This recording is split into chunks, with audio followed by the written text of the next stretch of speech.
ఐక్యత వికలాంగుల కేంద్ర ప్రభుత్వం ఇస్తున్న 3,000 రూపాయల పెన్షన్ కేంద్ర ప్రభుత్వం ఇస్తున్న 300 పెన్షన్ 3,000కు రాష్ట్ర ప్రభుత్వం ఇస్తున్న 4,000 6,000 పెన్షన్ కు రాష్ట్ర ప్రభుత్వం ఇస్తున్న 4,000 6,000కు వికలాంగుల ఐక్యత వికలాంగులకు ఉద్యోగాలలో 5% రిజర్వేషన్ వికలాంగులకు ప్రభుత్వ ఉద్యోగాల్లో 5% రిజర్వేషన్ వికలాంగులకు డబుల్ బెడ్రూమ్ ఇళ్లలో 5% రిజర్వేషన్ 5% డబుల్ బెడ్రూమ్ ఇళ్లను వికలాంగులకు 5% డబుల్ బెడ్రూమ్ ఇళ్లను రాష్ట్ర కేంద్ర ప్రభుత్వ పథకాలలో వికలాంగులకు 5% రిజర్వేషన్ కేంద్ర రాష్ట్ర ప్రభుత్వ పథకాలలో వికలాంగులకు 5% రిజర్వేషన్ వికలాంగుల ఐక్యత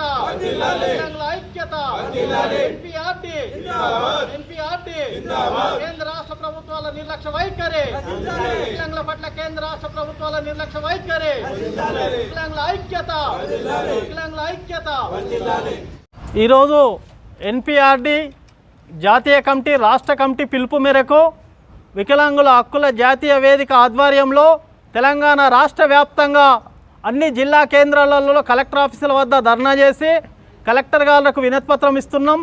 దాంట్లో భాగంగా నిజామాబాద్ పట్టణంలో ఆర్డీఓ ఆఫీస్ వద్ద ధర్నా చేసి ఆర్డీఓ సార్ గారికి వినతిపత్రం ఇచ్చినాం. ఈ వినతిపత్రం కేంద్ర రాష్ట్ర ప్రభుత్వాలకు పంపించి మా సమస్యల్ని పరిష్కారం చేస్తామని ఆర్డీఓ గారు మాకు హామీ ఇవ్వడం జరిగింది. అట్లాగే కేంద్ర ప్రభుత్వము 300 ఇప్పటిదాకా వికలాంగులకు పెన్షన్ ఇస్తుంది, దాన్ని 3,000కు పెంచాలా. రాష్ట్ర ప్రభుత్వం 4,000 పెన్షన్ ఇస్తుంది. అసెంబ్లీ ఎన్నికలలో 6,000 చేస్తామన్నారు. ఇప్పటికే అసెంబ్లీ ఎన్నికల 7 నెలలు అవుతుంది, అయినప్పటికీ 6,000కు పెన్షన్ పెంచలేదు, వెంటనే పెంచాలి.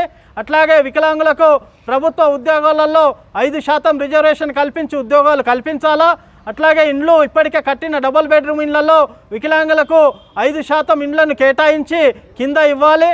అట్లాగే ప్రభుత్వ పథకాలు ఎవి ప్రవేశపెట్టినా, కేంద్ర ప్రభుత్వం పెట్టినా రాష్ట్ర ప్రభుత్వం పెట్టినా వాటిలో అన్నిట్లో కూడా 5% రిజర్వేషన్ వికలాంగులకు ముందు ఇచ్చిన తర్వాతనే సకలాంగులకు ఇవ్వాలని కేంద్ర రాష్ట్ర ప్రభుత్వాన్ని వికలాంగుల తరఫున మేము డిమాండ్ చేస్తున్నాం. మా సమస్యలన్నీ పరిష్కారం చేయాలని కేంద్ర రాష్ట్ర ప్రభుత్వాన్ని విజ్ఞప్తి చేస్తున్నాం.